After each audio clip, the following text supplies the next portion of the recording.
I think his name Brandon Perna is his name. You're exactly right, Pat. His name is Brandon Perna, and he's the hero of my NBA 2K23 MyCAREER mode. And sure, I may have yassified Brandon a little bit by making him 6'3" and only slightly more handsome, but this is pretty close, right? Yes, it is. But before I get into Brandon's career in the NBA, I want to talk about the NBA 2K games for a minute. NBA 2K really came into its own in 2011, the same year they put Chicago White Sox legend and famous gambling addict Michael Jordan on the cover.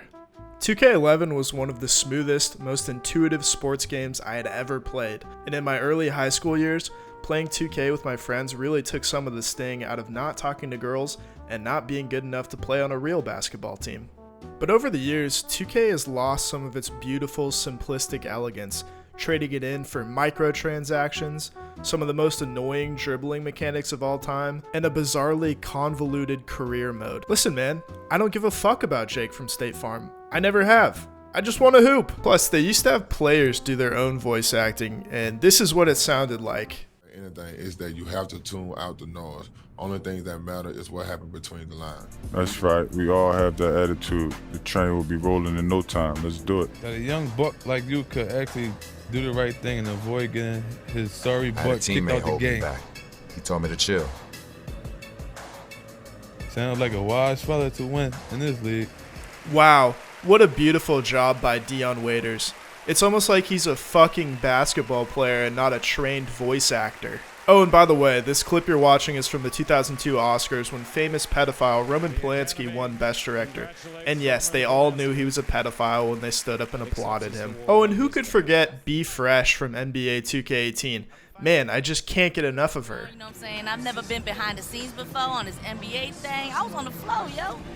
It's not bad, right? Not bad at all. You know, I'm gonna be there one day, you know what I'm saying? With the lights on me, everybody chanting my name like B, fresh, B, fresh. See, man, you gotta get the elbows up, my G. I'm working on those elbows. In the boot. Yeah. Freak! Don't get out of here! Go away! Thank God I'm blind. Alright, now that I've addressed the cringe from previous 2K entries, it's time to dive into 2K23 and embark on the beginning of Brandon Perna's NBA career. After carefully reviewing my options, I decided I wanted Brandon to play for the Sacramento Kings, my favorite NBA team. And yes, you can go ahead and laugh at the Kings. We now have the longest playoff drought in the 4 major sports thanks to Cal Raleigh and his massive dump truck ass hitting that home run. But I assure you, we are making the playoffs this year. Keegan Murray is going to be great. Mike Brown is the right coach for us. Our owner isn't a complete moron. Jumping ahead to the draft, Brandon hears his name called by NBA Commissioner Adam Silver and gets immediately showered with booze. I guess there are a lot of Kings fans in New York? Maybe? Sure, why not? I already feel bad for Brandon. He didn't do shit to deserve this. In Sacramento, in real life, they'll build you a statue if you don't publicly trash the city and the team. After being humiliated at the draft, you have to sit through some dumbass fake debate show. The kinds of shows I avoid in real life, let alone video games. JJ Redick, Kendrick Perkins, and some nerds start talking about a contrived feud between Brandon and fellow first-round pick Shep Owens that's going to boil over at the Summer League Championship game. In the Summer League Championship, a typically low-key affair, has a little extra juice this year thanks to a budding rivalry between the mid-first round picks that started on draft night. You go on to find out that your fan base totally resents you, and they all would have rather taken Shep Owens with their first-round pick. Terrible pick.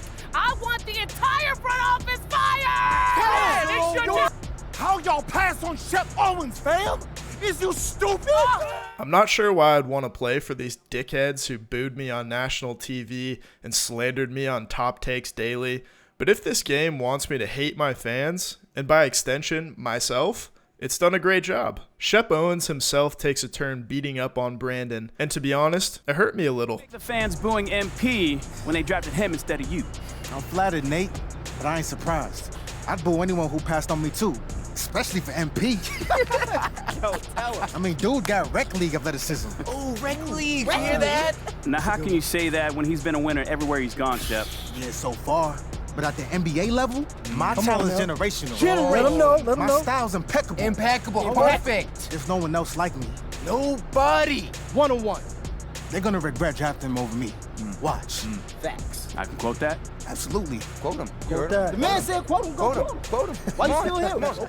I'm not sure why you would have to ask to quote someone who's saying something into a microphone while being filmed by TV cameras, but I'm not going to spend too much time investigating the journalistic integrity of Top Takes Daily. This cutscene did make me want to destroy a fictional NBA player on the court, so I guess it succeeded in making me feel something. I feel like I'm on some sort of backwards ass hero's journey where everyone hates you at the beginning, except I guess for JJ Redick. You don't know what you're talking about, Perk.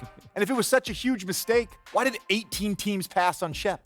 But that's probably because we're both white. Brandon moves into a very modern looking apartment outside the arena. This place must cost at least $10,000 a month in rent, but all he can afford to wear for some reason is a generic brown t-shirt and sweatpants. We find out that this woman we're talking to is a little more than a manager. It's your character's girlfriend as well. And look, I've never had a manager or a girlfriend, but this seems like a conflict of interest to me. In addition to a manager, you have your own secretary, but fortunately 2K didn't add a sexual harassment dialogue option. Eventually, it's time to play in the Summer League Championship game against Shep Owens, and damned if I'm going to lose to that guy. I get to the arena, and Shep, as it turns out, is trying to play up the rivalry between him and Brandon. Whoa. Sounds good. I'm gonna see you out there. Man, I'm trying to make that fire content, son. Give me something I can use. But Brandon doesn't fall for it. He seeks only to vanquish him on the court. Now look, I see what you're going for, Shep. But I can't pretend that I see myself competing with you, man. That's not how I see things.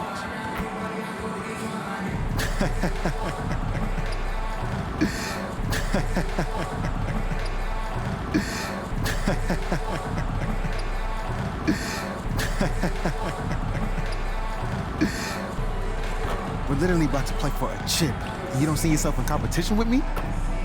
See, that's why your fans don't like you. You're soft. Oh, he went there. Tell him, Shep. After being nagged by the game for what felt like 20 minutes, I'm finally ready to play some basketball. It's time to put up or shut up. Brandon makes his presence felt almost immediately with an acrobatic layup off the glass for his very first points in the NBA. He follows it up with a pretty easy rebound and calls for a pick and roll on the next play that leads to a second straight bucket. But it turns out that defense might be harder than I think, and Shep bodies Perna for an easy dunk. I'm not discouraged, however, as the ecosystem of the NBA calls for the scrappy white player to get posterized on an almost regular basis. With that in mind, I'm not humiliated. On the other side of the ball, I exact quick revenge and burn Shep for a dunk of my own. I box out Shep and snag another board, and later on, I find Keegan Murray and notch an assist. In the second quarter, I get brutally fouled, leading to my first 2 free throw attempts. Unlike Russell Wilson, Brandon hits a wide open target and knocks down both shots. Brandon gets an open 3 from the right corner, which the stat nerds say is a good shot, and he knocks it down. Near the end of the first half, I slip past the defense like I'm Andy Dufresne and make a contested shot at the rim. The halftime report shows that Shep and Brandon are both top performers for their respective teams, only that my top performance is topping his top performance, making him the bottom performer. In other words, I'm the top and he's the bottom. That makes sense, right? I'm making my shots, sure, but my bread and butter as a point guard is getting assists. I'm basically like John Stockton, except I'm not a follower of QAnon and I'm not passing the ball to a child predator. Thanks to Brandon's heroic efforts as a dynamic playmaker, the Kings pull away from the Heat in the fourth quarter and win the game. Sure, it's just a Summer League championship, but at least this title wasn't taken from us by David Stern. In a touching tribute to the greatest Broncos quarterback of all time, Brandon marks the victory by Tebowing at midcourt. Of course, we do get to catch up with Shep on our way to the tunnel, and I can't play any of the dialogue because I was quite foolishly playing Spotify while recording this footage, but rest assured that Brandon told Shep to, very politely, suck his dick.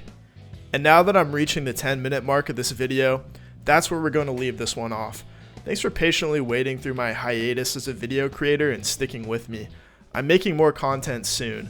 mostly because I signed a contract saying I would do that. Make sure to watch the real Brandon Perna on That's Good Sports, where he and I make the dumbest smart football videos on the internet. That's all, folks.